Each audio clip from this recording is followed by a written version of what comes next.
Chapter 1. The silver moon rises. Brynn awoke before dawn with the terrible certainty that something inside her had changed. Not around her. Inside her. She lay still beneath her wool blanket, staring into the dim room as the last embers glowed in the hearth. The familiar scent of redwood smoke lingered in the air. Rain tapped softly against the window. Somewhere beyond the cottage walls, the forest slept beneath a veil of mist. Everything looked ordinary, but nothing felt ordinary. Outside, a robin landed on the fence. Brynn heard its tiny claws touch the wet wood. Then she heard its breathing. She sat up sharply. That's impossible. From outside came the faint crunch of boots on gravel. Brynn turned toward the door before it opened. You're up early, grandfather. A moment later, Edric stepped inside. He stopped, one silver eyebrow lifted. I didn't make a sound. Brynn frowned. I heard you. For a heartbeat, the old man said nothing. Then his hand drifted toward the sword hanging beside the door. Not all the way, just enough for Brynn to notice. Did you? He asked softly. Breakfast was quiet. Too quiet. Edric sliced bread, poured tea, checked the window, checked the door, then checked the window again. Brynn watched him over the rim of her cup. You're being strange. I am old. Strange comes with the territory. You sharpened every blade in the house yesterday. They needed sharpening. You made me practice with sword, dagger, and bow until my arms shook. They stopped shaking eventually. And you checked the locks twice. Edric took a slow drink of tea. Locks are important. Brynn leaned back. It's my birthday. You could at least pretend not to be planning for a siege. For the first time that morning, his stern mouth twitched. Finish your breakfast. Afterward, he handed her a wooden practice sword. Brynn groaned. On my birthday? Especially on your birthday. The clearing behind the cottage was silver with mist. Ancient cedars stood watch around them, their branches heavy with rain. Brynn circled him. Edric looked like any other old woodsman. Bent shoulders, white hair, weathered hands. But Brynn knew better. At 12, he taught her how to track through mud without leaving prints. At 14, how to escape a rope binding. At 16, how to break a man's wrist if kindness failed. And by 18, she had learned the truth the village only whispered. Edric had not always been a woodsman. Once, he had been General Edric Vale, commander of armies, protector of kings, a man whose name still made old soldiers stand a little straighter. She lunged. He moved like age had never touched him. The flat of his practice sword tapped her ribs. Dead, Brynn huffed. I was close. You were loud. She attacked again, this time faster. He blocked, turned and swept her feet out from under her. She landed hard in the wet grass. You enjoy this too much, she muttered. Edric offered his hand. I enjoy keeping you alive. She took it. His grip lingered. Too long. Brynn looked up. Grandfather? For a moment, the old general seemed to be looking at someone else entirely. Someone long gone. You have her eyes, he said. Brynn went still. My mother? His jaw tightened. She had asked about her parents 100 times. He had answered in pieces. Soft pieces. Safe pieces. Never the whole truth. Tonight, he said. Her heart stumbled. What? Tonight I'll tell you everything. Everything? He nodded. No more secrets. For 21 years, Brynn had wondered who she was, why they lived so far from the central packlands, why Edric had raised her like a soldier instead of a village girl, why she sometimes felt like a stranger inside her own life. At last, the answers were coming. She threw her arms around him. He held her tightly, so tightly it almost frightened her. Then he released her and placed one hand against her cheek. Whatever happens, he said, remember what I taught you. Brynn laughed uneasily. That sounds ominous. It was meant to. By late afternoon, the forest fell silent, not quiet, silent. No birds, no insects, no wind through the cedars. Brynn stepped outside to fetch water from the well, but halfway across the yard, pain flashed behind her eyes. She dropped the bucket. The world vanished. Moonlight, blood on snow, a woman running, a silver pendant pressed into a baby's hand, a voice breaking with grief. Live. Brynn gasped as the vision released her. She was on her knees in the mud. The pendant at her throat burned warm against her skin. Behind her, the cottage door flew open. Edric stood there, pale as ash. No. Then the sound came. Hooves, fast. Many of them. Edric seized her arm and pulled her inside. Listen to me carefully. Grandfather, what's happening? You run when I tell you. What? He shoved a pack into her hands. Food, flint, a knife, her cloak. All ready, all packed. Brynn stared at it. You knew. His face twisted with regret. I hoped I was wrong. The riders burst into the clearing. Men in dark leather dismounted beneath the dripping trees. Their leader stepped forward, carrying a curved blade marked with black runes. Edric drew his sword. And suddenly, the old woodsman was gone.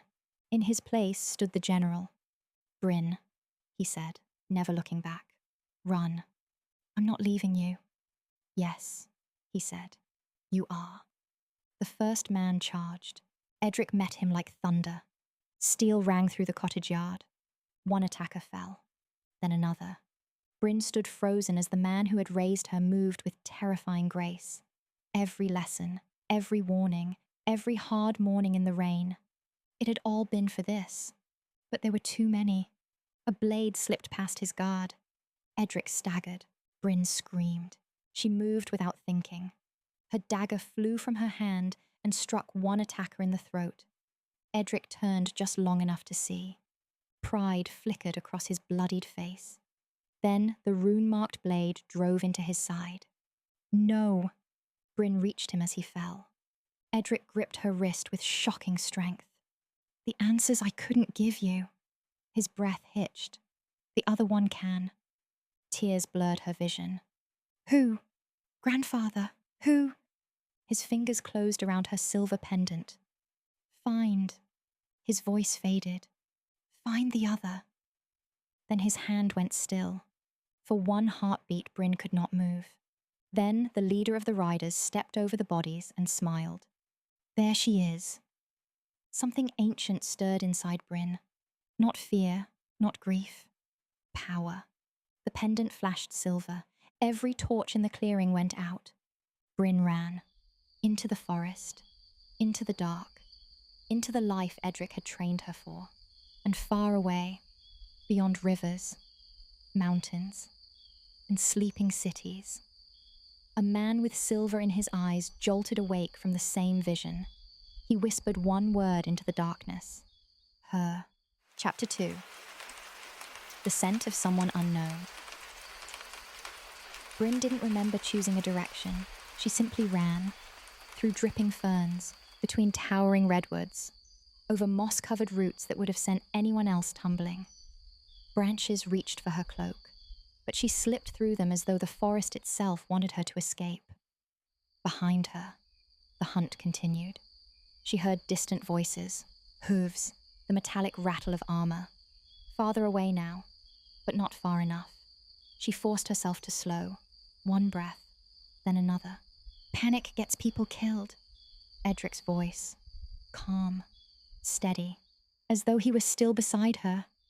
Brynn closed her eyes and listened.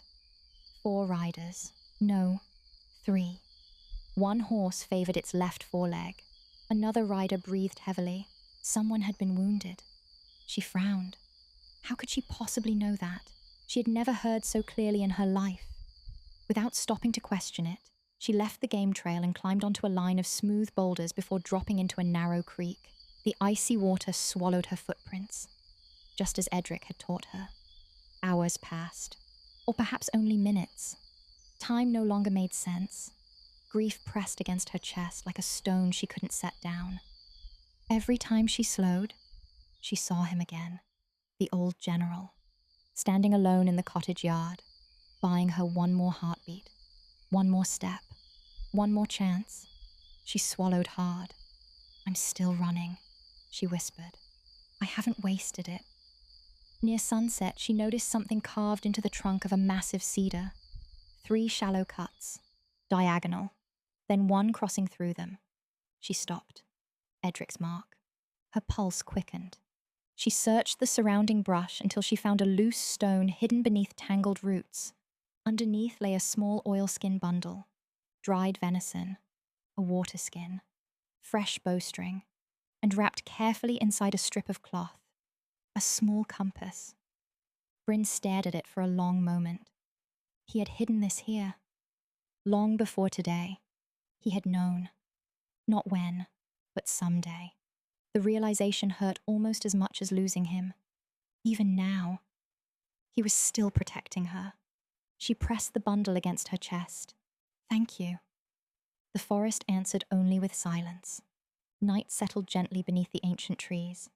Brynn chose a place beneath the exposed roots of an enormous redwood where the earth curved into a shallow hollow.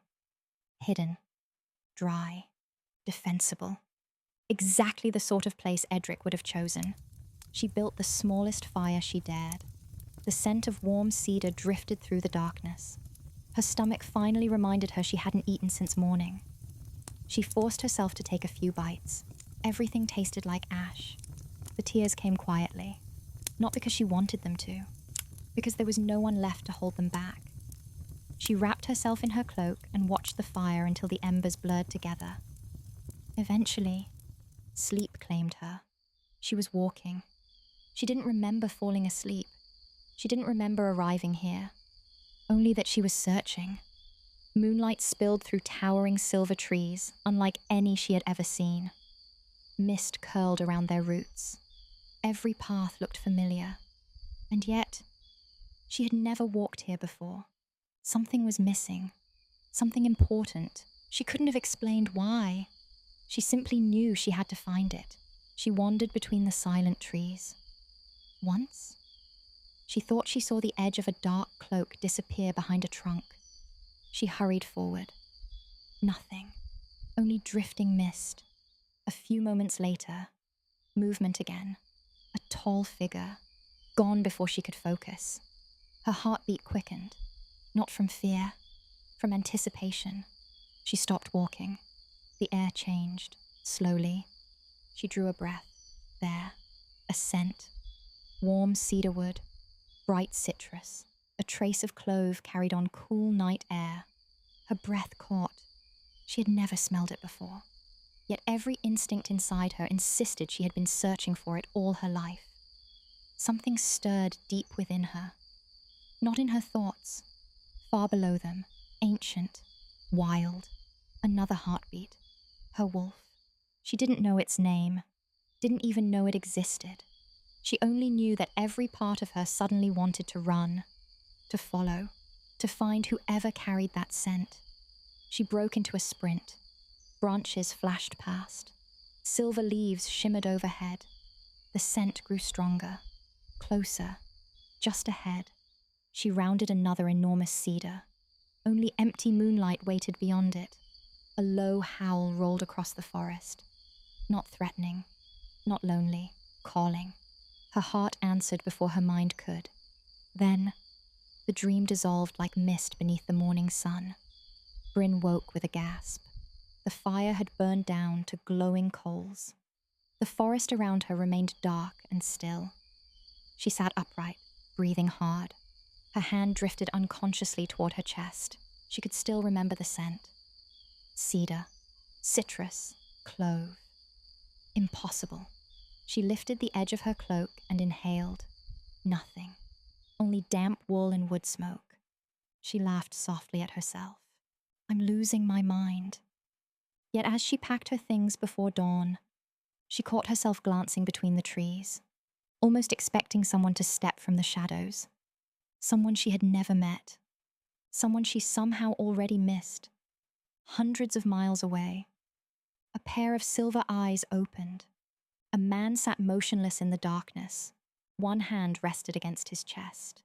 His breathing was calm, almost too calm, as though he were listening for something that had already faded. The scent of rain-soaked earth lingered in his memory, along with wild rosemary and fresh sage after rain.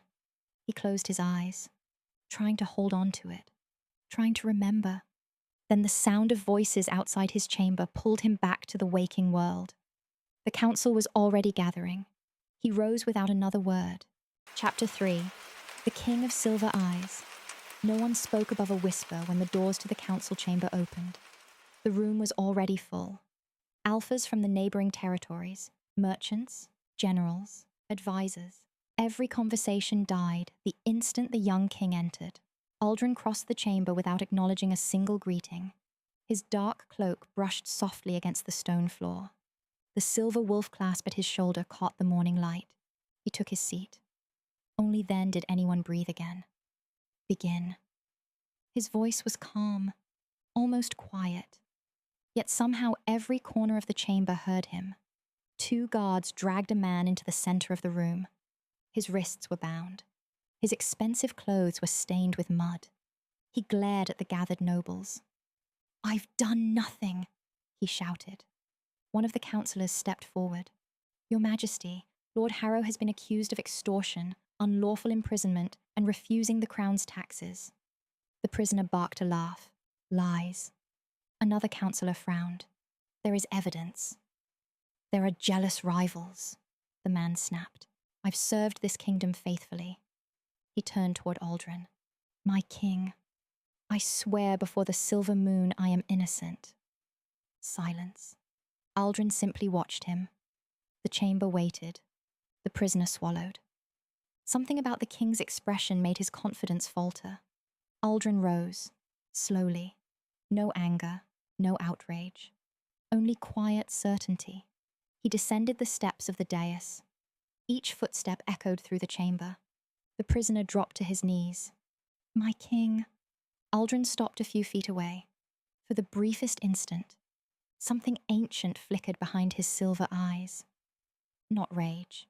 Something colder. A terrible certainty. The prisoner saw it.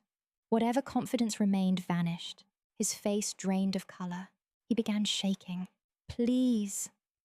Aldren drew his sword. The whisper of steel leaving its scabbard was the only sound in the room. "My king," one councillor said uncertainly. The prisoner collapsed forward. "I have children." "So did they," Aldren replied. His voice never changed. The chamber fell completely silent. The prisoner blinked. What? "You beat your tenants' wives." No response. "You beat their children." The man's breathing quickened. "You buried one little boy before anyone could learn how he died." The prisoner's mouth opened. No words came. "You have hidden behind your title for 11 years. Tears streamed down the man's face. "No. You mistook fear for loyalty." Aldren lifted his sword. The prisoner screamed. Without hesitation, the king drove the blade straight through his heart. The body struck the floor with a dull thud. No one moved. No one spoke. Aldren withdrew his sword in one smooth motion. He looked toward the captain of the guard. "See that every coin, every acre of land, every possession belonging to Lord Harrow is divided among his tenants." He paused. "The family of the child receives twice the share of any other." "Yes, your Majesty." "His estate becomes crown land." "It will be done." Aldren cleaned the blade with a cloth handed to him by a guard. Then he returned to his throne. The council remained frozen. One elderly lord finally found his voice. You already knew." Aldren looked at him. "I did." "How?" The king didn't answer. Next matter. The chamber stirred back to life, but no one looked at him quite the same. An hour later, another delegation entered, this one smiling. The Alpha of Stone Ridge bowed deeply. "My king." Beside him stood his daughter. She was beautiful, golden-haired, perfectly dressed. Her smile could have charmed almost anyone. She curtsied gracefully. "It is an honor to finally meet you." Aldren inclined his head. Nothing more. Her father beamed. "My daughter has long admired your wisdom." The young woman smiled again. I hope we may become better acquainted. Aldren regarded her for a long moment. She lowered her eyes modestly. Anyone watching would have called her shy. He saw something entirely different. Ambition, calculation, impatience. She wasn't looking at a man. She was looking at a throne. No. The word landed softly, yet it echoed through the chamber. The Alpha blinked. No, I will not consider the proposal. My king, you traveled a long way. You haven't even spoken with my daughter. I have. Confusion spread across the man's face. My king, surely there must be some misunderstanding. There isn't. The silence that followed was almost painful. Finally, Aldrin stood. The council is concluded. Without another word, he walked away. The palace balcony overlooked the entire valley. Ancient cedars blanketed the mountains below. Beyond them, the endless forests stretched toward lands few people had ever seen. Aldrin rested both hands on the cool stone railing. At last. Silence. No arguments. No false smiles. No hidden schemes. Only wind. He closed his eyes. For one impossible moment, something changed. Rain. Fresh earth. Wild rosemary. Sage warming beneath the morning sun. His heart stumbled. The scent vanished as quickly as it had come. He opened his eyes. It had happened again. Not memory. Not imagination. Her. A quiet knock interrupted his thoughts. Garen stepped onto the balcony. You dismissed the Stone Ridge proposal rather quickly. I did. The Alpha won't be pleased. He'll recover. Garen studied him. You saw something. Aldrin's gaze remained fixed on the distant forests. I always do. Another silence. Then, the dreams changed. That finally drew Garen's attention. They changed? Aldrin nodded once. For 7 years I dreamed of a child. And now? His answer came almost too quietly to hear. Now I dream of a woman. He turned and walked back inside. Garen followed without another question. Together they entered a circular chamber deep within the palace. Maps covered every wall. The largest lay carved into a great stone table. Aldrin rested both hands upon it, closed his eyes. The room became utterly still. His breathing slowed. A single finger moved across mountains, across rivers, across forgotten forests. Then it stopped. He opened his eyes. There. Garen looked down. The king's finger rested on a place so remote it wasn't even marked with a village. Only wilderness. Prepare the horses. Garen looked from the map to his king. Have you found her? Aldrin's silver eyes lingered on that lonely stretch of forest. I think, for the first time that day. The certainty in his voice gave way to something else. Hope. She found me first. Chapter 4. Toward the capital. Brynn ran until her legs refused to carry her another step. Only then did she stop. The forest around her had begun to thin, and for the first time since leaving the cottage, she climbed a rocky rise that overlooked the valley below. The morning sun was just beginning to lift above the eastern hills. Far away, a thin ribbon of smoke curled into the pale sky. Her village, or what was left of it. She stood perfectly still. From this distance, everything looked almost unchanged. The little cottages rested among the trees exactly as they always had. The winding creek shimmered in the morning light. She could almost imagine Edric sitting outside the cottage, sharpening one of his endless collection of blades while pretending not to notice her sneaking fresh bread from the kitchen. For one impossible moment, she wanted to run home. Not to the village, to yesterday. To the simple life she'd always believed was ordinary. A life where her biggest worry had been whether she could finally beat Edric in a practice match. A life where she still belonged to someone. Her knees gave way beneath her. The tears came harder than they had before. Not because she was frightened, because she finally understood there was nothing left to go back to. I don't know what to do, she whispered. The breeze stirred the tops of the ancient cedars below. No answer came, only silence. She stayed there until the sun climbed higher, then remembered something Edric had taught her years before. The hunted travel at night. The hunters would expect her to keep moving. Instead, she found a hollow beneath a tangle of roots, wrapped herself in her cloak, and despite the ache in her chest, exhaustion claimed her almost instantly. When she woke, dusk had settled over the forest. Her eyes opened. Everything exploded into awareness. The chirp of crickets echoed from hundreds of directions at once.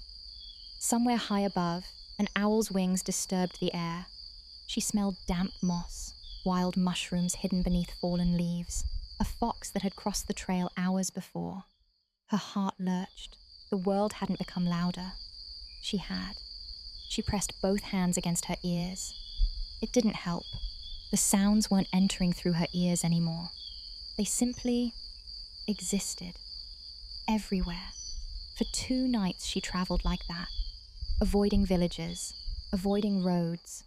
Whenever she heard more than a handful of voices, she turned away before anyone saw her. Twice she caught herself staring at complete strangers, overwhelmed by emotions that weren't her own. A mother silently worrying whether her son would survive the winter. An old man carrying the quiet loneliness of someone who had buried the love of his life decades ago.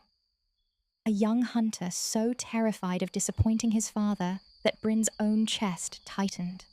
She hurried away before they noticed her. Whatever this gift was, she wasn't ready for it.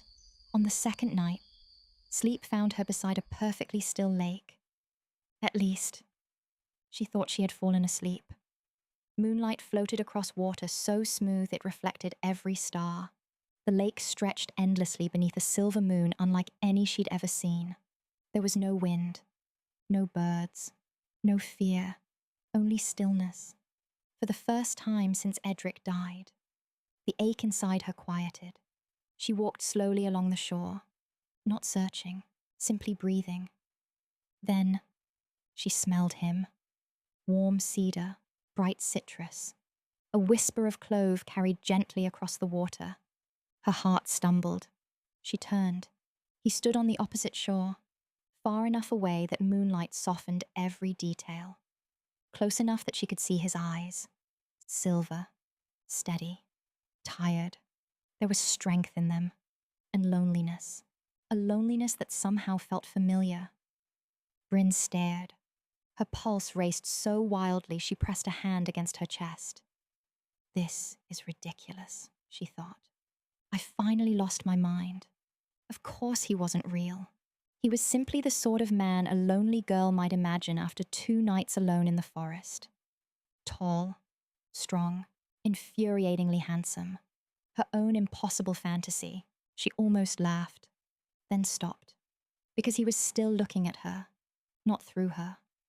At her, the corner of her mouth twitched despite herself. She tried to stop it, failed. A tiny smile escaped anyway. To her surprise, his expression softened. Not much, just enough that the weariness in his eyes eased for a heartbeat. A feeling drifted across the lake with his scent. Gentle, like a warm summer breeze moving through ancient cedar forests. It settled around her like something she'd always known, but somehow forgotten. She didn't understand it. She only knew she didn't want it to end. Then, without moving his lips, without making a sound, she somehow understood him. I will find you. The words weren't heard. They were simply known. The lake dissolved into silver mist. Brynn woke before dawn. For a long moment she didn't move. She lay staring up through the branches, desperately trying to remember his face. His eyes remained clear. So did the scent. Everything else slipped away like water through her fingers. She groaned softly. You've officially gone mad. Yet as she packed her few belongings, she caught herself smiling again, then immediately frowned. What am I smiling about? By the following morning, the forest began giving way to open fields. Ahead, she spotted the royal road stretching toward the horizon. Too exposed. She intended to avoid it entirely. Then she noticed a woman walking alone with the 2 baskets balanced across her shoulders. Before Brynn saw anyone else, she felt them. Two men, hidden among the trees, waiting. Their intentions struck her with startling clarity. Not hunger, not desperation, calculation, cruel amusement. One planned to strike the woman from behind. The other wanted the food, and the medicine wrapped beneath the bread. Brynn shut her eyes. Keep walking. It wasn't her fight. Edric would want her to survive. She took another step, then stopped. No, she whispered. He'd never forgive me. She slipped silently into the trees. The attack happened seconds later. The first man lunged. Brynn reached him first. Her staff cracked against his wrist. The knife spun into the grass. The second rushed her. He expected a frightened village girl. Instead, he met General Edric's student. The fight lasted less than a minute. When it ended, both men lay groaning on the ground.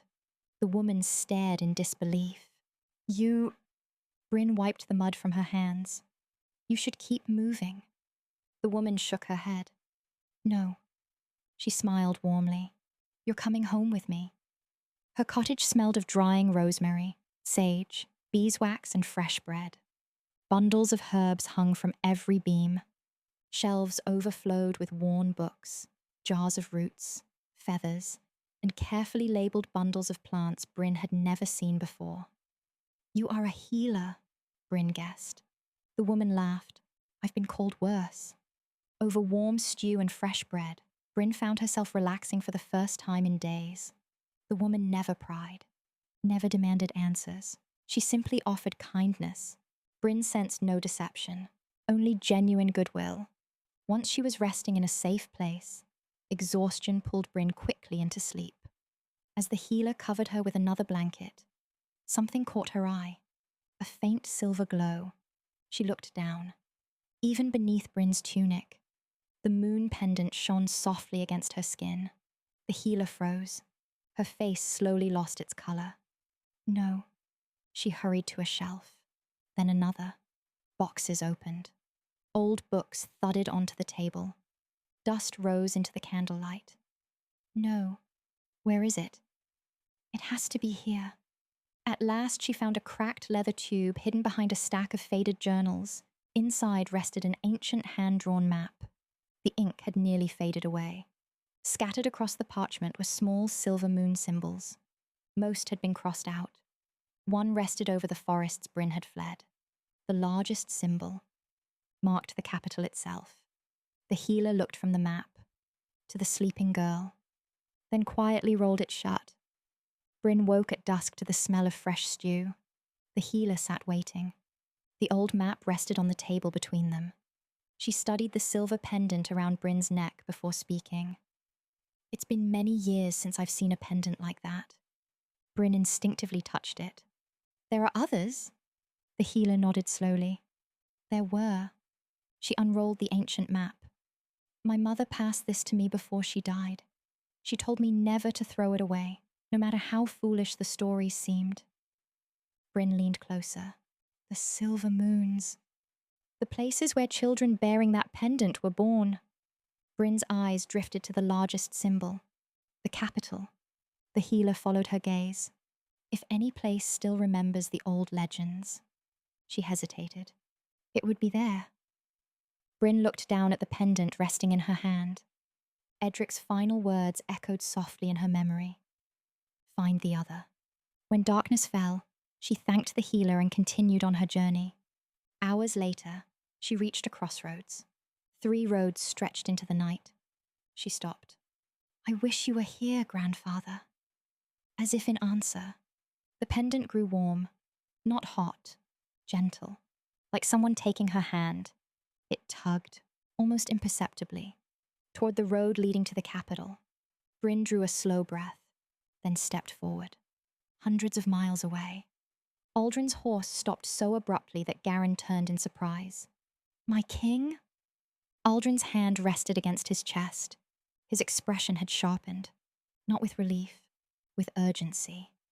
She's changed direction. Garen frowned. How could you possibly know that? Aldren looked toward the southern horizon. Because I felt it. He dug in his heels. The great black stallion surged forward, The others followed. For the first time in 21 years, they were no longer growing farther apart. They were finally walking toward one another. Chapter 5. The Market of Kings. By the third night, the forest had finally begun to give way to civilization. The ancient cedars thinned into scattered oaks. The narrow game trails widened into wagon ruts. Farmhouses appeared more frequently, each surrounded by neat stone walls and fields of ripening grain. Brynn kept to the trees. The fewer people she encountered, the easier it was to breathe.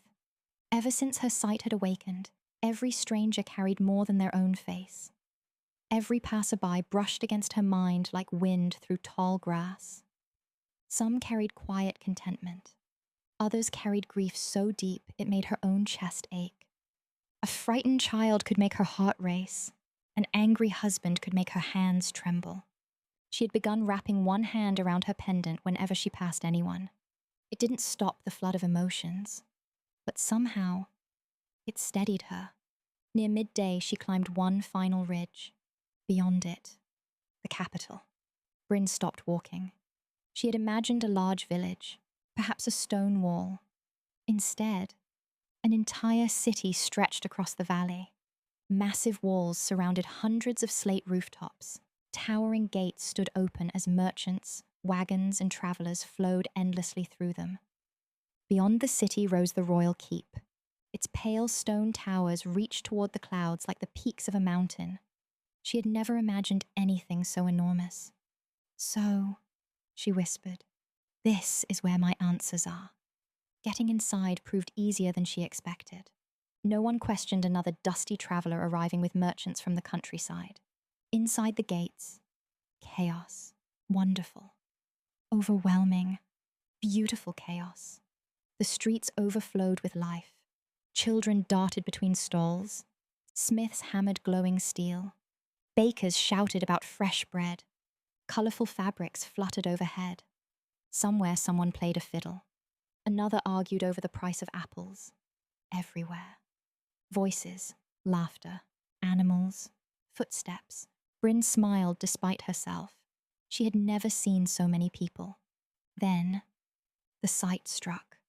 Not gently, like a tidal wave. Fear, hope, greed, love, loneliness, excitement, jealousy. Hundreds of emotions collided all at once. Brynn staggered. A passing merchant caught her shoulder. "You all right?" The instant he touched her, she saw flashes. His daughter, only 5 years old, waiting at home with flowers she'd picked herself. He was late. Brynn jerked away. "I'm sorry." She stumbled into a quieter alley, breathing hard. "Get hold of yourself." Slowly, the world settled again. She wandered until she reached the largest marketplace she had ever imagined. Rows of colorful tents stretched in every direction. Spices, leather, fresh fruit, pottery, flowers. She turned slowly, taking it all in. A laugh escaped before she could stop it. For just a moment, she almost forgot she was running. Then, the city changed. The music stopped. Conversations died. One by one, people stepped away from the center of the road. Merchants lowered their heads. Children hurried toward their parents. An old woman beside Brynn suddenly dropped to one knee. Then another. Within seconds, the entire marketplace bowed. Brynn frowned. "What?" She turned toward the sound. Horse hooves, black stallions, silver armor. A company of royal guards rode through the parted crowd with disciplined precision. At their center, a single rider, tall, broad-shouldered. Dark hair brushed his shoulders, a few loose strands stirring in the breeze. His expression was calm, unreadable. His silver eyes scanned the crowd without urgency, without fear. He wore authority as naturally as other men wore clothing. Then, the wind shifted. Warm cedar, bright citrus, clove. Brynn forgot to breathe. Every part of her recognized him before her mind did. Her wolf surged awake inside her. There, there. Her eyes flew to his face. Silver eyes. exactly as she'd seen them reflected across the moonlit lake. The dreams. Her heart hammered so violently she thought everyone around her must surely hear it. It wasn't possible. It couldn't be. Yet there he was. Real. He looked directly at her. For one suspended heartbeat. Everything else disappeared. The crowd. The horses. The city. Only those silver eyes remained. Recognition flashed through her. Relief, wonder, confusion. She took one unconscious step forward, then another, completely unaware of her surroundings. He had found her. Or perhaps she had found him. Then nothing. His face remained perfectly composed, no flicker of surprise, no smile, no sign that he had ever seen her before. He simply looked away. Brynn stopped walking. The warmth inside her collapsed. Her smile disappeared. "What?" she whispered. Had she imagined everything? The dreams, the lake, the scent, the words. "I will find you." Perhaps grief had simply invented a beautiful stranger to help her survive. Perhaps she'd finally lost her mind. Only now did she truly see the scene around her. The silver wolf banners, the kneeling crowd, the royal guard, the absolute silence that surrounded him. Whoever he was. He wasn't simply a traveler. He was someone people feared, someone they obeyed, someone impossibly far beyond a village girl from the southern forests. Aldren never looked back. He couldn't. Every instinct screamed at him to dismount, to cross the distance between them, to make certain she was real. Instead, he forced his expression to remain unreadable. The moment he'd caught the scent of rain-soaked earth and wild rosemary, another sensation had followed. Magic. Watching. Someone else had recognized her. Not by scent, by power. His gaze shifted almost imperceptibly toward the rooftops. There, a cloaked figure stood watching the crowd. A heartbeat later, gone. Too dangerous. Without turning his head, Aldren leaned slightly toward Garen and gave a series of quiet, precise instructions. Garen's only response was the slightest nod. A nearly invisible hand signal followed, and 4 palace guards quietly peeled away from the procession. Brynn never saw the exchange. She only noticed the guards changing direction. Toward her. Her pulse quickened. No. No. The dreams hadn't been real. They had been a fantasy. A cruel trick her lonely mind had invented. The king wanted her. She spun and disappeared into the crowd. The guards moved after her. "Miss." She never heard the rest. Brynn ran. People shouted in surprise as she slipped between wagons and market stalls. One guard reached for her shoulder. She twisted beneath his arm. Another stepped into her path. Years of relentless training took over. She dropped low, swept his feet from beneath him. He crashed into a fruit cart, sending apples tumbling across the street. The crowd gasped. A third guard lunged. Brynn caught his wrist, turned, and used his own momentum to hurl him into another guard, for one stunned heartbeat. No one moved. The palace guards stared in disbelief. This was no frightened village girl. Brynn darted through the opening, almost free. Then, pain. A sword never meant for her sliced across the outside of her thigh as 2 guards collided. She cried out, more from surprise than agony. Warm blood soaked through her trousers almost instantly. She kept running, hardly aware of the injury, leaving a crimson trail behind her as she vanished into a narrow alley, climbed a low stone wall, and disappeared into the maze beyond. Garen arrived moments later. 3 guards were helping one another to their feet. The 4th still sat among crushed apples. "My lord." She escaped. Silence. Then, Aldren dismounted, very slowly. His eyes settled on the blood staining the cobblestones. For the first time, the calm mask he'd worn all morning began to crack. She was injured. "Yes, my king." A long silence followed. Aldren closed his eyes. A flood of emotions crashed against the walls he'd spent years learning to build. Fear, guilt, rage. Not emotions from the crowd. his own. He forced a slow breath. When he opened his eyes again, they had become cold as winter. Return to the palace without me. My Alpha, Garen began. The protest died the moment he looked into Aldren's face. In all the years he had served beside him, he had never seen him like this. Aldren turned away before anyone else could notice. The scent of her blood still lingered in the air. He should have gone to her, the instant he'd seen her. Instead, he'd watched the light disappear from those remarkable blue eyes as she believed he had abandoned her. He could still see the confusion on her face, the hope, then the disappointment. It struck him far more deeply than he cared to admit. Without another word, he left the city behind, following the faint trail only he seemed able to find. Brynn ran until the city disappeared behind the trees. Only then did she stumble against the trunk of an ancient oak. Her legs finally gave way. She looked down. Only now did she notice how much blood covered her leg. Her breathing came in ragged gasps. "I was wrong," she whispered. "I was wrong about all of it." Voices drifted through the forest, coming closer. She tried to stand. The world tilted. Darkness crept into the edges of her vision. She was only vaguely aware of men surrounding her.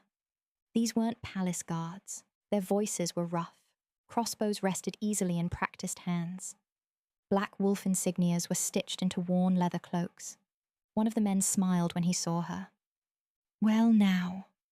He looked her over, lingering on the silver pendant resting against her chest. "I'd say we've just found ourselves a southern girl worth a fortune." Chapter 6. Chains. Brynn woke to the rhythm of hooves. Not fully, not at first. The world came back in pieces. Leather creaking, men laughing. Cold air against her face. Pain burning through her thigh. She tried to move and found her wrists bound.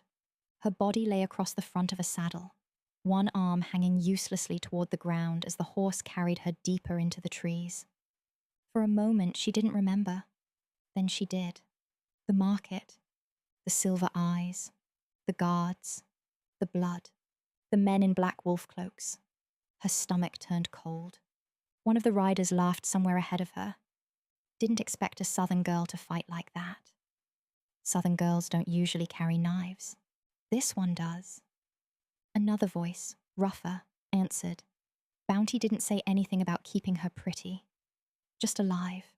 Brynn kept her eyes closed. A bounty. On a southern girl. So that was all she was now. A description. A reward. A prize to be delivered. The thought should have terrified her. Instead, all she could see was Aldren's face in the market. The man from her dreams. The man who had looked at her. And then looked away. Her throat tightened. They stopped sometime after nightfall. Brynn was pulled from the horse and dropped beside a dead fire pit beneath a cluster of oaks. Pain shot through her legs so sharply she nearly blacked out. "Careful," one man snapped. "Alive. Remember? She'll live." "She'd better." They tied her wrists behind a tree and wrapped a rough bandage around her thigh. Not gently, not cruelly either. Brynn understood at once. They weren't tending her because they cared. They were protecting their payment. She kept her head lowered and watched through half-closed eyes.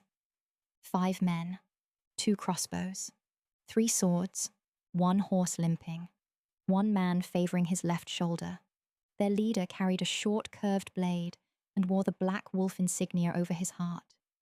Edric's voice returned to her. "Every group has a weak point." Brynn breathed slowly.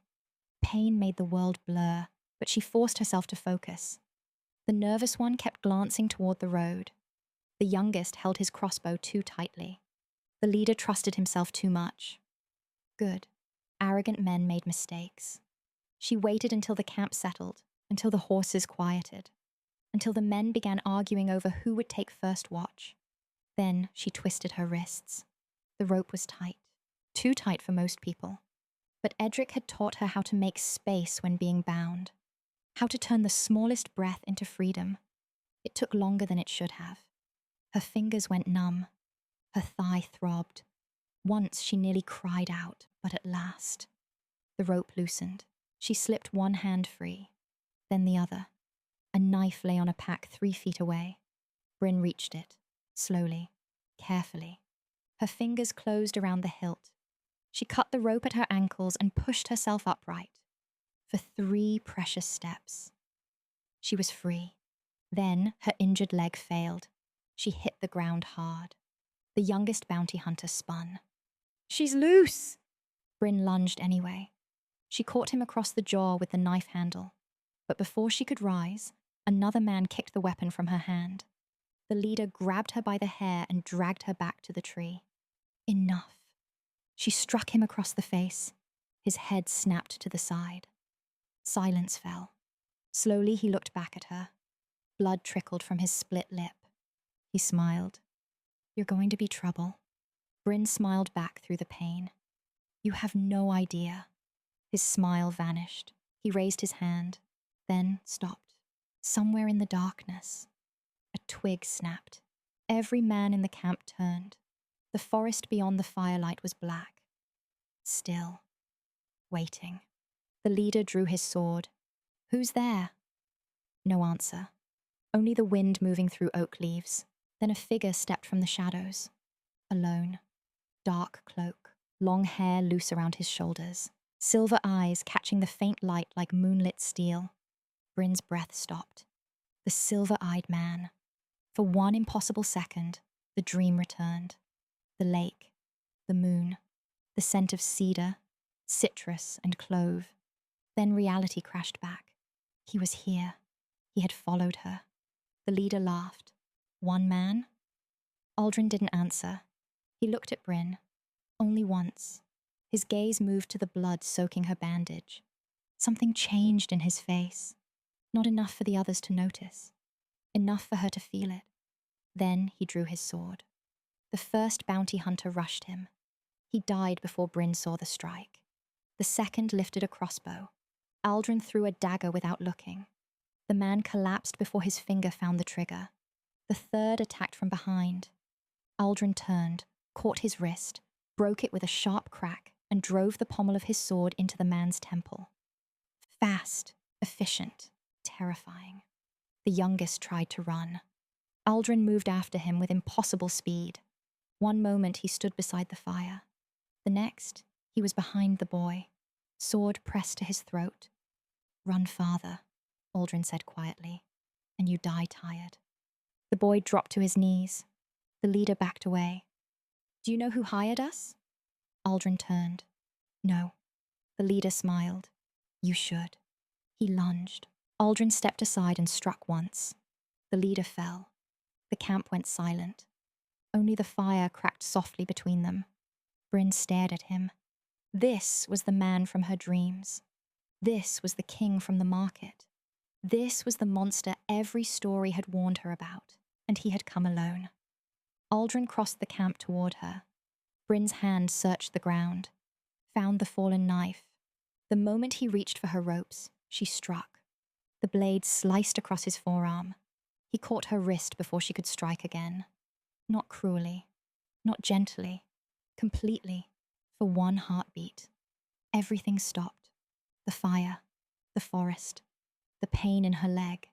His scent wrapped around her, warm and familiar, and his silver eyes locked onto hers. No dream had prepared her for the force of him in the waking world. He was real, far too real. His voice was low when he spoke. "There you are." Brynn's pulse thundered. He leaned closer, just enough that only she could hear. "You're not running from me again." Fear and confusion collided in her chest. "What do you want from me?" His gaze flicked to her wounded leg. For the first time, something like anger moved beneath his calm. "Not this." She tried to pull away. Her leg buckled. He caught her before she hit the ground. "Don't touch me. If I let go, you'll fall. I'd rather fall." His jaw tightened. "That can be arranged after you're no longer bleeding." She stared at him, completely thrown by the dryness in his tone. He tore a strip from his own cloak, knelt, and wrapped it firmly around her thigh. She flinched. "Hold still." "Why?" "So you don't bleed to death." "Why do you care?" His hands paused for the briefest moment. Then he tied the bandage. Because I have spent 7 years looking for you. Brynn froze. Before she could answer, the world faded. The firelight blurred. When she woke, she was warm. That was the first thing she noticed. No wet leaves beneath her. No ropes biting into her skin. No rough voices laughing nearby. Only warmth. A fire burned in a white stone hearth. Heavy curtains framed tall windows. Soft blankets covered her body. Her injured leg had been cleaned and carefully bandaged. A tray of food waited on a carved table beside the bed. Fresh bread, stew, water. Clothes had been folded neatly over a chair. Beautiful clothes, far finer than anything she had ever worn. For one disoriented moment, Brynn wondered if she had died. Then she heard voices outside the door. Men. Guards. She pushed herself upright. Pain flared through her leg, but she forced herself out of bed and limped to the door. The handle did not move. Locked. Her breath caught. She crossed to the window and looked down. Far below, guards patrolled the courtyard. More stood along the outer wall. A royal banner snapped in the night wind. The silver wolf. The Alpha King's mark? Brynn stepped back from the glass. Luxury surrounded her. Warmth, food, soft linen. Safety. Her fingers curled around the glowing silver pendant at her throat. A beautiful room. A locked door. Guards outside. She swallowed hard. A prison, she whispered. Chapter 7. The Golden Cage. Sitting back on the bed, for one hazy moment she thought she was still dreaming. She could almost remember strong arms lifting her from the forest floor. Silver eyes watching her with an intensity that somehow felt both unsettling and safe. Or perhaps she'd imagined it. The dreams and reality had begun to blur together. Late afternoon sunlight streamed through tall windows, painting golden squares across the polished wooden floor. She had slept most of the day, then frowned at her leg. It should have hurt far more than it did. Carefully, she stood again. The muscles were stiff, but as she took a few more steps, the ache began to ease. She looked down at the neatly bandaged wound. Whoever had treated it knew exactly what they were doing, and her own werewolf blood was already knitting the torn flesh together. Not healed. Not yet, but far faster than any ordinary person. One more reminder. She wasn't ordinary. Her attention drifted to the dress waiting neatly on the chair. Deep sapphire blue. Simple. Elegant. Soft silk that shimmered when the light touched it. Brynn picked it up between 2 fingers. Impractical. She turned it over. Studied the ribbons. How many ribbons does one dress need? Still, it was beautiful. Reluctantly, she changed into it. To her annoyance, it fit perfectly. She frowned at her reflection. I don't even like it. A pause. Maybe a little. She quickly braided her long, pale hair over one shoulder. Much better.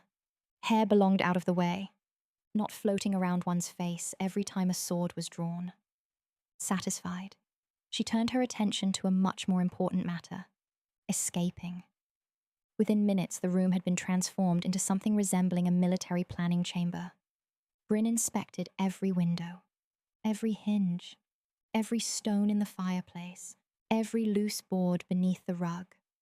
Nothing. She moved to the furniture. Better. She began collecting potential weapons: a butter knife, a heavy brass candlestick, a fireplace poker, a letter opener from the writing desk, a wire hanger from the wardrobe, an ink bottle. She carefully arranged them across the bed, folded her arms, studied them. Not ideal. The fireplace poker had possibilities, the butter knife, less so. Still, Edric had once disarmed a man using nothing but a wooden spoon. She wasn't about to complain. Her eyes lifted toward the narrow transom window above the door. Now that might work. She dragged the desk chair beneath it and climbed carefully onto its narrow back. Balancing with one hand against the wall, she pushed the little window open. Fresh evening air drifted inside. Below stretched gardens lined with flowering hedges, too high to jump, But perhaps, if she climbed onto the roof first, she leaned farther, trying to judge the distance. A voice behind her interrupted her calculations. You would never fit through that window. Brynn froze. She hadn't heard anyone enter. Not a footstep, not the door. Nothing. She knew who it was anyway. The warm scent of cedar and clove had already reached her. She spun too quickly. The chair rocked beneath her. Oh! The world tilted. She instinctively grabbed for the window frame. Missed. For one embarrassing heartbeat, she was certain she was about to crash onto the stone floor. Instead, strong arms caught her effortlessly. Everything became very still. Brynn looked up. Much too close. Silver eyes. Calm. Watchful. A tiny scar disappeared beneath the line of his jaw. He smelled exactly as he had in every dream. Warm cedar after rain, bright citrus, a whisper of clove. Her heart immediately forgot how to behave. She had never realized how tall he truly was, nor how impossible it was to think clearly when he was this close. A loose strand of hair had escaped her braid. Almost absent-mindedly, he brushed it back behind her ear with the back of his fingers. The touch sent a strange warmth racing across her skin. He seemed to realize what he'd done at the exact same moment she did. Almost immediately, he stepped back. Brynn's face had become uncomfortably warm. She quickly straightened her dress. I wasn't trying to escape. The words left her mouth before she could stop them. She blinked. That sounded much more believable in my head. To her surprise, one corner of his mouth threatened to move. Not quite a smile. Almost. His gaze drifted toward the open window, then toward the chair, then back to her. No, he said evenly. It didn't. Brynn groaned softly. Wonderful. He inclined his head ever so slightly. I don't believe we've been properly introduced. Another small pause. You may call me Aldren. Brynn blinked. Just Aldren? He looked genuinely puzzled. Would you prefer Your Majesty? She flushed. No, I think Aldren is enough. He nodded once. And you? She hesitated. I'm Brynn. He repeated it quietly, almost thoughtfully. Brynn. Something about hearing her own name in his voice made her strangely self-conscious. She looked away first. Aldrin's attention drifted toward the bed. He stopped. His eyes moved slowly across the collection laid out in perfect order. Butter knife, letter opener, candlestick, poker, wire hanger, ink bottle. He looked back at Brynn.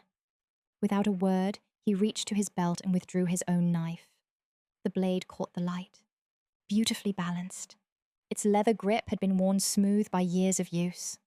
Without ceremony, he set it gently beside the butter knife. He studied the collection once more, then looked back at her. If you're planning to attack me again, a tiny pause.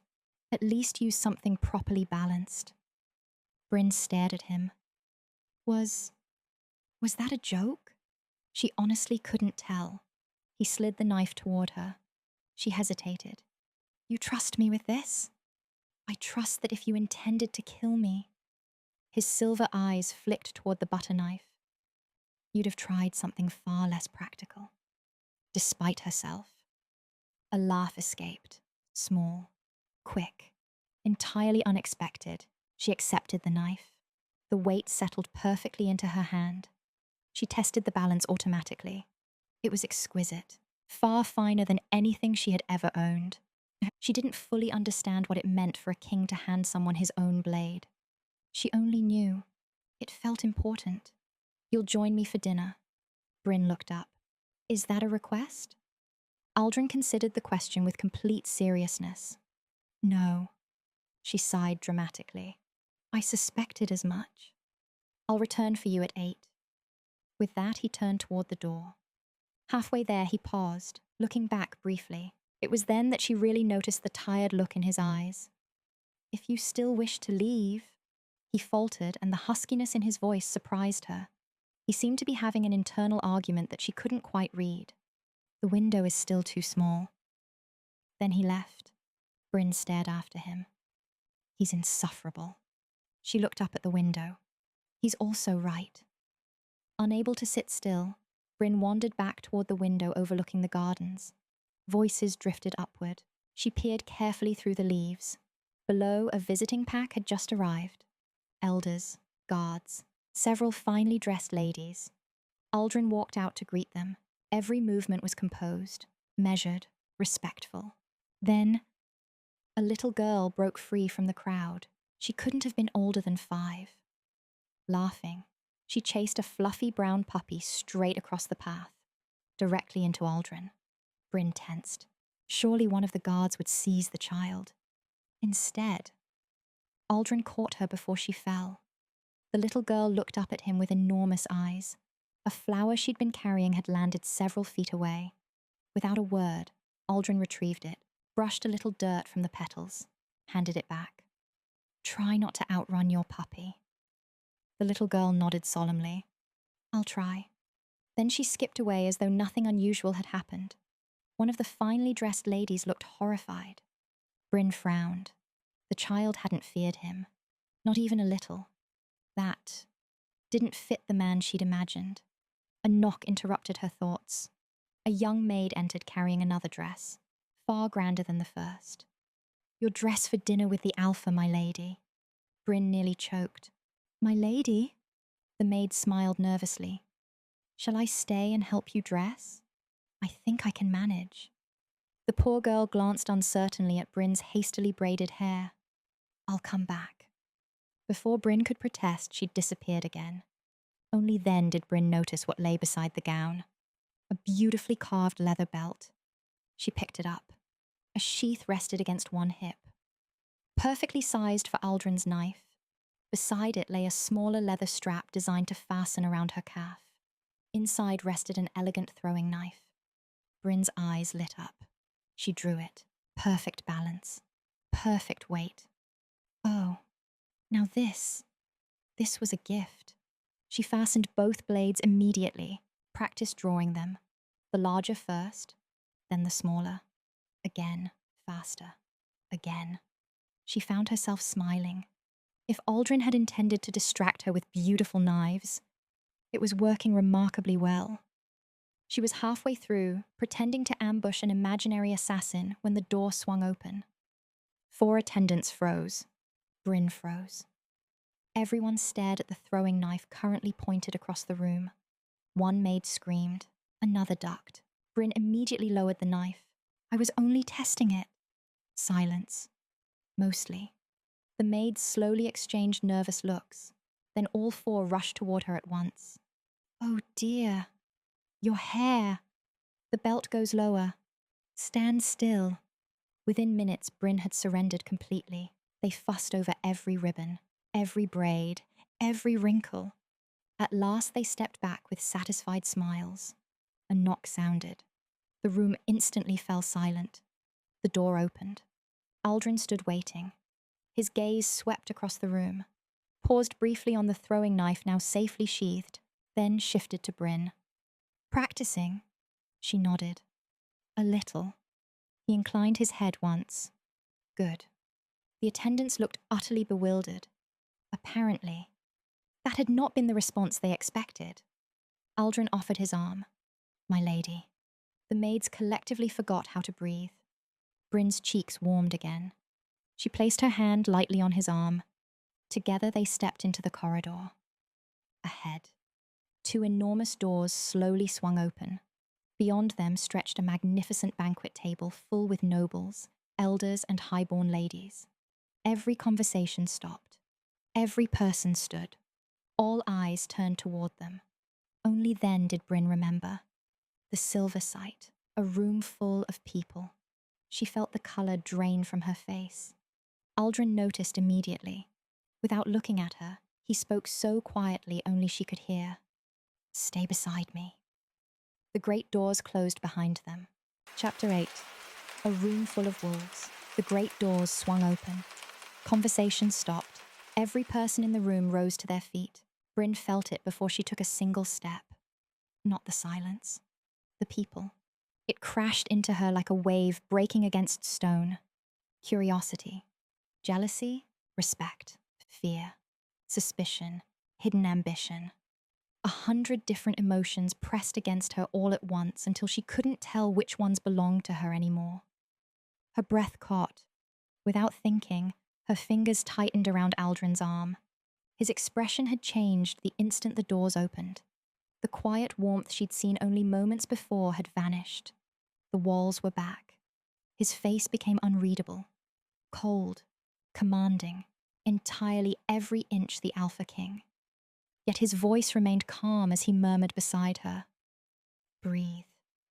She obeyed before she even realized she was listening. Slowly. The noise settled enough for her to keep walking. The Lady Brynn of the Thornwood Pack. One of the attendants announced. His Majesty's honoured guest. Brynn instinctively leaned toward Aldren. I'm not. His hand gave the slightest reassuring squeeze around her arm. So everyone keeps telling me. He spoke so quietly, only she could hear. You don't even know who you are yet. The words silenced her. What did that mean? Before she could ask, they had reached the table. A single long banquet table stretched across the room. Perhaps a dozen guests, visiting elders, several noble families, a few ladies dressed in elegant silks. Commander Garen stood as Aldren approached. He bowed respectfully before turning toward Brynn. My lady. Brynn smiled. It's nice to finally meet you properly. Garen looked almost surprised. The honor is mine. Beside him sat a graceful woman with silver threaded through dark hair. Though older than Aldren, the resemblance was unmistakable. Kind eyes. The same proud posture. Only hers carried warmth where his carried restraint. My mother, Aldren said simply. The Queen inclined her head. I've been looking forward to meeting you. Brynn wasn't entirely sure how to answer that. I hope I'm less disappointing than expected. To her surprise, the Queen laughed softly. I rather doubt that. Everyone resumed their seats. An attendant stepped forward to fill Brynn's goblet. Thank you. The young servant blinked. My lady. For the drink. The servant hesitated. You're welcome. She hurried away, looking thoroughly confused. Brynn frowned. Had she said something strange? Across the table, one elderly lord raised an amused eyebrow. One of the noblewomen whispered something behind her wine glass. Brynn pretended not to notice. The first course arrived.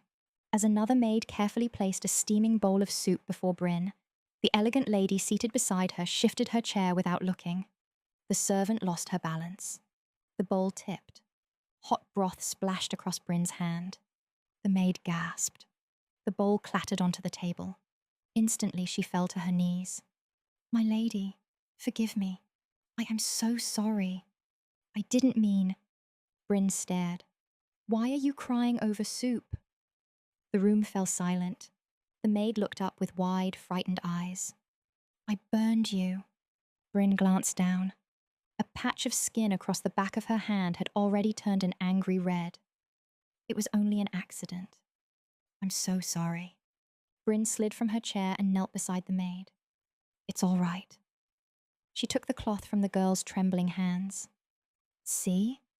She dabbed at the spill herself. It's only soup. The maid looked utterly bewildered. So, Brynn added with a small shrug, unless the soup was personally offended by me, I think we're all right. A nervous laugh escaped the maid before she could stop it. Immediately she covered her mouth. Brynn smiled. There. That sounds much healthier than crying. The poor girl nodded repeatedly. Thank you, my lady. When Brynn returned to her seat, she discreetly tucked her burned hand beneath the table. No one mentioned it. But she noticed Aldren glance toward the hidden hand only once. His expression never changed. Dinner continued. Brynn did her best to imitate everyone else's manners, mostly successfully. She thanked each servant, asked one elderly guest about the journey from the western valleys, laughed politely at Garen's dry observations. The noble ladies continued watching her, some with curiosity, others not so kindly. One especially elegant woman smiled sweetly across the table. Her posture was perfect, her expression gracious. Yet suddenly, a powerful intention brushed against Brynn's awareness. If she thinks she's worthy of him, I'll remind her where she belongs. The thought struck Brynn so clearly she answered before thinking. Well, I'm certainly not trying to seduce the Alpha. Silence. Every fork stopped.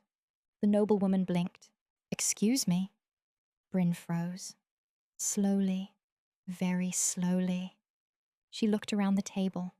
No one's lips had moved. Heat flooded her face. Oh, she whispered. Across from her, Garen very suddenly became fascinated by his goblet. One elderly lord coughed into his sleeve. The queen looked as though she was trying extraordinarily hard not to smile. Brynn wished the floor would open and swallow her whole. Aldren calmly reached for his wine, then looked toward Garen. Commander.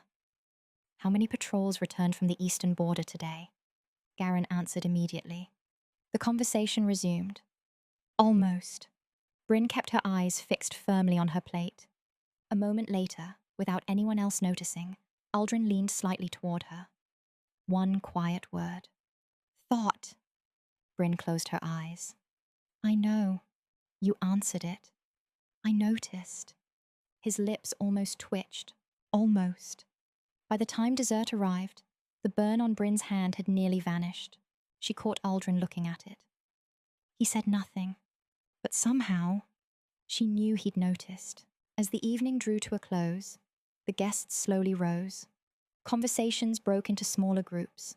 Aldren was immediately surrounded by elders discussing trade routes and patrols. Brynn quietly slipped away toward the windows. The queen joined her a moment later. I hope my son wasn't too terrible. Brynn looked surprised. He wasn't. No? She smiled softly. I've watched him carry the weight of this kingdom since he was younger than you are now. Her eyes drifted toward Aldren. He forgets that people aren't meant to carry everything alone. Brynn followed her gaze. He seems... She searched for the right word. Lonely. The queen's smile became wistful. Yes. She looked back toward Brynn. I do hope you'll join me for tea tomorrow. I'd like that. The older woman reached out and gently squeezed Brynn's uninjured hand. You've made him laugh. Brynn frowned. I don't think I have. The queen chuckled. Exactly. Before Brynn could ask what she meant, the queen was already greeting another guest. The corridors were quiet as Aldren walked Brynn back toward her room. For several minutes, neither spoke. Finally, Brynn sighed. I embarrassed myself. You survived. I announced to an entire dining room that I wasn't trying to seduce you. Aldren nodded thoughtfully. You did. She groaned. I may never recover. I suspect you will. She looked sideways at him. Were you laughing? No. You almost were. Perhaps. She smiled despite herself. The silence that followed felt comfortable. Finally, she asked quietly, what is happening to me? He already knew what she meant. The gift. I keep hearing things. Not thoughts. He corrected gently. Intentions. The strongest ones. Especially when powerful emotions give them voice. She absorbed that. So I'm not losing my mind. No. What is it called? He was quiet for a long moment, then finally answered. The silver sight. She whispered the words to herself. The silver sight. Another silence. Then she looked up at him. You know far too much about it. I do. How? He stopped walking, turned to face her. Because... A faint smile touched his face. I have it too. Everything suddenly shifted. The dreams. The market. The way he'd understood what had happened at dinner without explanation. The exhaustion she sometimes saw behind his eyes. You... She stared at him. You've been living with this? For 7 years. Neither of them spoke. Then Brynn asked the question that had been growing inside her since she'd awakened. Does it ever go quiet? For the first time since she'd met him, his answer wasn't immediate. He He looked at her with an expression she couldn't quite name. Something vulnerable. Something she'd never seen on his face before. Not, he said quietly, until I found you. Brynn frowned. What do you mean? He gently reached for her hand, the one that had been burned. His fingers closed lightly around it. Instantly, the world changed. The endless tide of emotions surrounding the castle stopped. The pressure vanished. The noise disappeared. Silence. Perfect. Beautiful. Silence. Brynn's eyes widened. She hadn't realized how loud the world had become until it was suddenly quiet. She looked up at him in astonishment. He was watching her carefully. You feel it. It wasn't a question. She nodded slowly. It's... She searched for words. Peaceful. Aldren released her hand. The noise rushed back all at once. Not as violently as before, but enough that she immediately understood. All those moments, every accidental touch, every time he'd caught her, every time their hands had met. The world had gone quiet. Neither of them spoke. Somehow, this changed everything, yet answered almost nothing. Outside her chamber door, Aldren finally broke the silence. Tomorrow morning. She looked at him. Another formal dinner? A faint trace of amusement crossed his features. No. He glanced toward the beautifully balanced knife resting at her belt. Combat training. For the first time all evening, Brynn smiled without reservation. I'll be ready. I know. He inclined his head. Sleep well, Brynn. She watched him disappear down the corridor. Only after he was gone did she realize. He had been the first person to make the world quiet. And somehow, that frightened her far less than it should have. Chapter 9. Steel and silence. Brynn was already awake when the first hint of dawn touched the eastern sky. For the first time in what felt like forever. She was looking forward to the day. Not because she trusted the Alpha King. Not entirely. Not because she understood any of the impossible things happening around her. She didn't. But today, there would be swords. She understood swords. She pulled on a simple dark green training tunic and fitted the beautifully carved leather belt around her waist. Aldren's knife settled comfortably against one hip, the smaller throwing knife snug against her calf. She tested both. Perfect. The familiar ritual settled her nerves. When a knock sounded at the door, she was already waiting. Aldren looked briefly surprised. You're early. I couldn't sleep. I noticed. She glanced at him suspiciously. You noticed? You've worn a path into the carpet. Brynn looked down. Sure enough. There was a faint line between the window and the door where she'd spent the last hour pacing. I was thinking. So was the carpet. Despite herself. She laughed. You really are impossible. So I've been told. The morning air was crisp as they crossed the courtyard together. The training yard echoed with the clang of steel against steel. Nearly 50 royal guards were already sparring. The moment Aldren entered, everything subtly changed. No one stopped training, but every back straightened, every movement sharpened. Brynn noticed. As they approached, whispers spread quietly through the yard. That's her, the southern girl. She fought palace guards. She escaped 4 of them. Brynn pretended not to hear. Aldren walked into the center of the yard and picked up 2 wooden practice swords. He tossed one to her. It spun neatly through the air. She caught it without thinking. Show me. She blinked.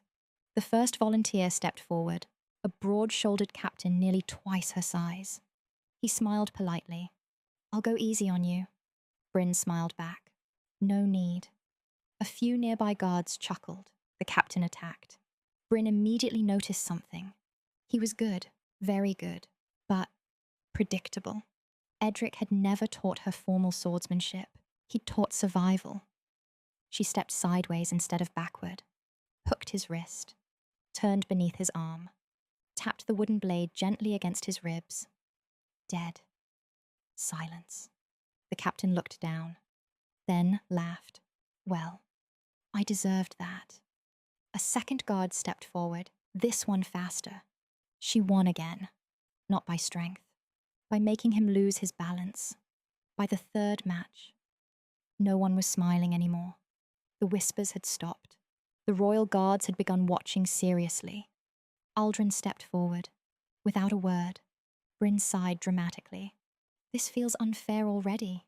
He raised an eyebrow. Why? Because you look like you're about to prove a point. I am. She pointed her sword.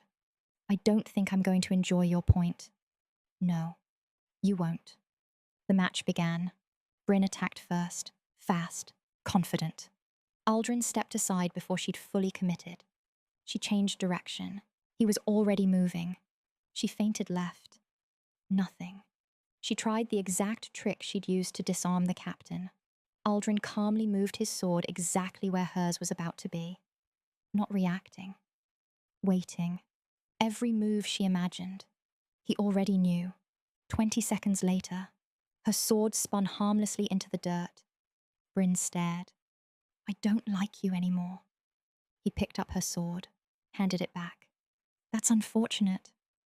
Somewhere behind them, someone snorted. Brynn looked around. Half the training yard was desperately trying not to laugh. She folded her arms. How? You weren't watching my sword. I wasn't. You knew every move. I did. How? He looked at her for a long moment. I wasn't watching your sword. He tapped the side of his own head. I was watching your intention. Brynn slowly lowered her arms. That's cheating. No, it absolutely is. It is the silver sight. She frowned. I thought it only happened accidentally. It does, when you allow it. He walked toward a quiet corner of the yard beneath an ancient oak. Come. Close your eyes. Brynn looked skeptical. During sword practice? Yes, she sighed. If I die, I'll apologize. She closed her eyes. Immediately, the world exploded. Birdsong, wind, the scrape of boots, a horse stamping somewhere beyond the wall. Nervous excitement, pride, frustration, laughter. Someone worrying about a sick child at home. Someone else silently hoping to impress the king today. Brynn winced. It's too much. It always is. How do you stand it? I choose. She opened one eye. I don't know what that means. You will. He stepped closer. Without warning, he took her hand. Silence. Instant. Complete. The noise disappeared so suddenly, Brynn actually gasped. She hadn't realized how exhausted she'd become until it vanished. She smiled without meaning to. It's back. What is? The quiet. She looked around the empty training yard. I think, she laughed softly. I've decided I like silence. So have I. She looked up at him. You've never had this before? He shook his head once. Not with anyone. Brynn studied him carefully, then closed her eyes again. I can still feel you. His eyebrows lifted. What do you mean? She searched for the words. I don't feel. She frowned. Everyone. I only feel. She hesitated. You. Aldrin didn't answer immediately. Something thoughtful settled behind his silver eyes. Neither of them had expected that. Lunch was served beneath the shade of the old oak. Nothing formal. Bread, cheese, stew. Commander Garen joined them. Brynn was halfway through her meal before she noticed he had quietly removed every onion from his bowl. She smiled. You don't like onions. Garen looked up. They're unnecessary. They're vegetables. They're insults pretending to be vegetables. Brynn laughed. I knew I liked you. Aldrin looked between them. Should I leave you alone? Brynn grinned. Probably. Garen nodded solemnly. It would save you from the onions. For one brief moment, Aldrin looked genuinely defeated. I appear to have lost control of this conversation. You never had it, Brynn replied. Several nearby guards glanced over. One quietly whispered, "Did she just tease the Alpha?" Another answered, "I think she did." To everyone's surprise, Aldren calmly continued eating. Possibly. After lunch, training resumed. One of the youngest guards overextended during a drill and landed flat on his back. Several others laughed. The boy's face burned crimson. Brynn started toward him. Aldren reached him first. He offered the young guard his hand. Again, "My Alpha. I failed. You learned." The boy accepted his hand and stood. Aldren quietly demonstrated the movement himself. Once. Perfectly. Then handed him the practice sword. Again. No anger, no humiliation, only expectation. The young guard's shoulders straightened. He tried again. Much better. Brynn watched thoughtfully. Another piece of the man everyone called ruthless quietly fell into place. That evening, as the last rays of sunlight disappeared behind the castle walls, Brynn walked alone through the gardens. Her mind replayed the day, the training, the laughter, the strange peace she'd found whenever Aldren touched her hand. She paused beside a stone fountain. A servant emerged from the castle carrying a basket of freshly cut white flowers. Without warning, the world vanished. A flash, a corridor, flowers scattered across polished stone, a hidden blade, blood, someone falling, the silver moon pendant burning hot against her chest. Brynn gasped. The basket slipped from the servant's hands. "My lady?" The vision disappeared as suddenly as it had come. The flowers were still safely in the servant's arms. Nothing had happened. Yet. Brynn stared after her, her pulse racing. It hadn't been a memory. It hadn't been a dream. It was something else. Something waiting, somewhere inside the castle. Danger had already begun moving. Chapter 10. Truth Beneath the Moon. Brynn barely slept. Each time she closed her eyes, she saw the same thing. White flowers falling across polished stone. A hidden blade. Blood. She woke before dawn for the third morning in a row. Only this time, excitement had been replaced by unease. A knock came just as the sun climbed over the eastern wall. Aldren entered without ceremony. One look at her face told him something was wrong. "You've seen something." It wasn't a question. Brynn nodded. "I don't know what it means." He waited. She had noticed he never rushed her when something truly mattered. So she told him everything. The servant, the flowers, the corridor, the blade, the blood. When she finished, Aldren remained silent for several moments. Finally he said, "The sight doesn't waste itself." "What does that mean?" "It only shows what matters." "So," she swallowed. "It could really happen." "It could." She looked away. "I don't know who dies." "You don't need to." He stood. "Come with me." Instead of leading her toward the training yard, he turned in the opposite direction, deep into the oldest part of the castle. The corridors became quieter, older. The polished stone gave way to worn granite blocks darkened by centuries. Portraits disappeared. Servants became scarce. Finally, they reached an enormous oak door bound in black iron. Aldren rested one hand against the wood. The heavy lock clicked. Then another. Then a third. Brynn raised an eyebrow. Expecting thieves? Curiosity. The great door opened. Books. Thousands of them. Floor-to-ceiling shelves curved around a vast circular chamber. Ancient scrolls rested inside glass cabinets. Maps covered one wall. The scent of leather, parchment, mahogany, and old ink filled the air. Brynn slowly turned in place. "I've never seen so many books." "Few people have." He walked toward the center of the room. "This is the Royal Archive." She reached toward an enormous leather-bound volume. "Can anyone come here?" "No." "Oh." She quickly pulled her hand back. "Sorry." Aldren almost smiled. "You may." He crossed to a massive stone table carved with an enormous silver moon. His fingers traced the engraving. The silver site is older than every kingdom now standing. Brynn sat quietly across from him, He pulled several books from nearby shelves. None of them looked like history books. They looked used, like generations of people had returned to them again and again. He opened the first. Inside were hand-drawn sketches, moon phases, constellations, strange symbols. Then, a drawing of the pendant around Brynn's neck. She instinctively touched it. It really is old, much older than either of us. For the next hour, Aldren answered questions. Not all of them, only the ones she was finally ready to ask. The silver sight doesn't awaken until 21, because the mind must finish growing before it can survive it. Brynn nodded slowly. Otherwise, it destroys people. She stared. Literally. Some lose themselves. He turned another page.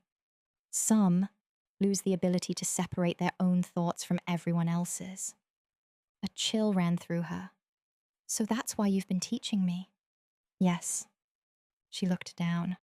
I thought you were just trying to beat me with sticks. I was. She blinked. He calmly turned another page. It simply wasn't my only goal. She laughed. I still can't tell when you're joking. Neither can Garen. He pointed toward another illustration, a silver moon hanging directly overhead. The silver moon zenith. The night I was born. He looked at her. Yes. Why was mine different? Because you were born at the exact moment. He paused. I was born only minutes after. Brynn stared. So, we're the only two? The only living sight-bearers? Silence settled over the room. It suddenly felt impossibly large. So, grandfather, she whispered. He knew. He did. He knew I'd eventually find you. Aldren nodded once. He trusted that I would find you first. He hesitated, then reached for a smaller leather journal. Unlike the others, it wasn't grand. It was worn, simple. Someone had loved it. He placed it gently before her. The High Priestess. Brynn carefully opened the first page. The handwriting flowed neatly across the parchment. She turned several pages, then froze. There. Her mother's name.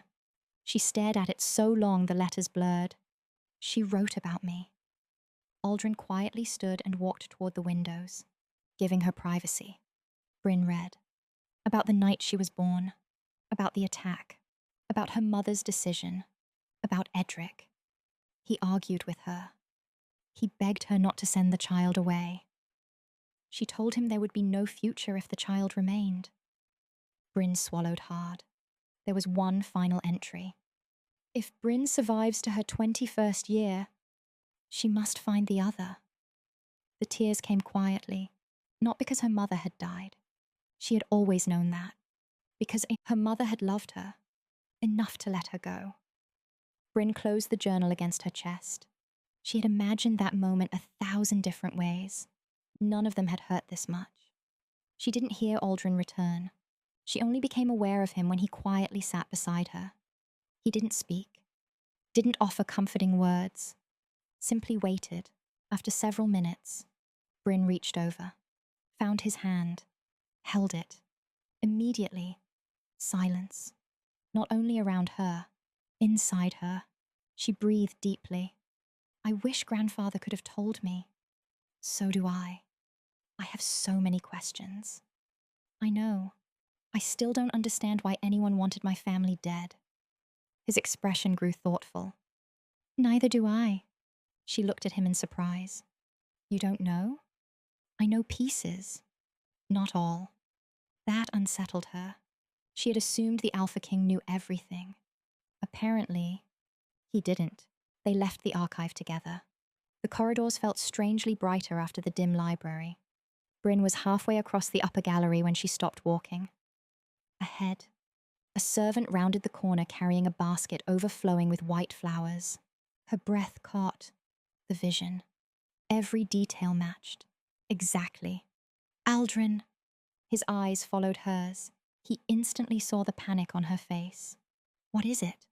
The flowers. The servant continued walking, completely unaware. Bryn's heart hammered. "No," she whispered. "Something's wrong." The servant passed beneath an arched doorway. Brynn suddenly saw it. A flicker, not with her eyes, with the sight, of violent intention, hidden, waiting, behind one of the stone pillars, a hand tightening around a concealed dagger. "Aldren!" She ran.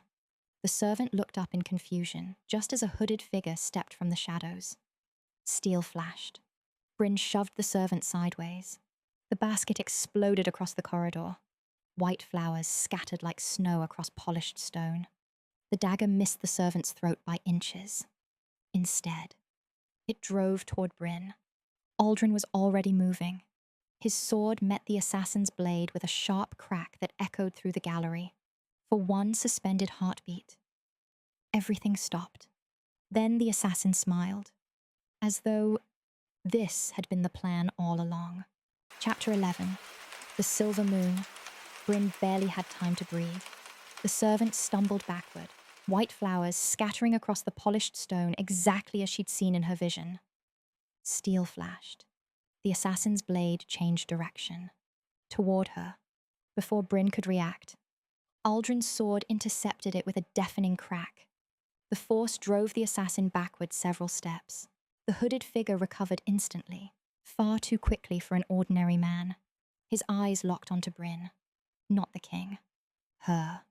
"So," the assassin hissed, "they found you after all. Stay behind me." Aldrin's voice remained calm, almost unnaturally so. Brynn had noticed something over the past few days. The calmer he sounded, the more dangerous he became. She did exactly as he said. The assassin circled slowly. "I was told the king would never let you out of his sight." "I haven't," Aldren replied. The assassin smiled. "Good." He reached beneath his cloak. Brynn's instincts screamed. "Left!" Aldren moved before the word had fully left her mouth. 3 throwing knives shot through the air. They struck only empty stone. The assassin's eyes widened. "You saw that?" Brynn didn't answer. She couldn't. Her gift had suddenly become crystal clear. She wasn't watching his hands. She was watching his intentions. Every movement existed inside him before it happened. Every strike, every deception, every decision, she could see them. The assassin lunged again. This time, Brynn moved first. Her throwing knife left her hand, not aimed at the man, at the pillar beside him. The blade struck stone. The assassin instinctively looked toward the sound. Exactly as she'd hoped. That heartbeat of distraction was all Aldren needed. One clean strike. The assassin's sword clattered across the floor. Brynn was already moving. She kicked it away. The assassin drew a hidden dagger. Brynn saw it before he did. Low. Aldren pivoted, caught the assassin's wrist, twisted. The dagger fell harmlessly onto the stones. For one brief moment, the assassin realized he was fighting 2 people who already knew what he intended before he acted. Fear finally appeared in his eyes. Castle guards thundered into the corridor, Commander Garen among them. The assassin glanced toward the approaching soldiers. Then, he laughed. A strange, almost relieved laugh. "So, it really is true. The silver sight has returned." Blood trickled from the corner of his mouth. He had bitten down on something. Poison. Aldren stepped forward. "Who sent you?" The assassin smiled. "No one. You could ever punish." He turned toward Brynn. "They slaughtered your bloodline because they could never control it." Brynn frowned. "What?" "The sight." He coughed. "Tyrants fear truth. They cannot manipulate those who always see through lies." His breathing became ragged. "You were never hunted because you sought power. You were hunted because no one could ever hold power over you." His body collapsed onto the stone. Silence settled over the corridor. Brynn stood motionless. The words echoed through her mind. She had spent her entire life believing her family had died because they possessed something others wanted. Instead, They had died because they possessed something evil men feared. Truth. She slowly looked toward Aldren. You knew? I suspected. But I never had proof. She swallowed. My mother. She knew exactly what she was protecting. Aldren nodded. She protected every future generation from those who would rather destroy the truth than live with it. Brynn looked down at the silver moon pendant resting against her chest. For the first time, she understood why Edric had trained her like a soldier, not to make her dangerous, to make sure she survived long enough to become herself. Several days later, the castle had grown peaceful once again. The assassin's body had been buried. The investigation continued. Castle life slowly returned to normal. Brynn stood alone on the western balcony. The silver moon had risen. Its reflection shimmered across the quiet river below. Footsteps approached. She smiled before turning. I knew it was you. Aldren joined her at the stone railing. A faint breeze stirred his dark hair. For a while, neither spoke. The silence between them no longer felt awkward. It felt familiar, comfortable, home. Finally, Brynn turned toward him. I've been thinking. I suspected as much. She rolled her eyes. I finally know what grandfather meant. Aldren looked at her. Find the other. She nodded. When he said that, I thought he meant another pendant, or another village, or another secret. She smiled sadly. He meant you. Aldren looked out toward the moonlit forest. I think he did. He knew. He knew I'd never understand this gift alone. He met her eyes, and he knew neither would I. Brynn's eyes filled with quiet tears, not from grief this time, from gratitude, for Edric, for her mother, for finding the one person in the world who truly understood. She reached for his hand, their fingers intertwined. Instantly, the world became quiet. No fear, no jealousy, no hidden intentions, only stillness. The same beautiful silence they had discovered together. She looked up at him.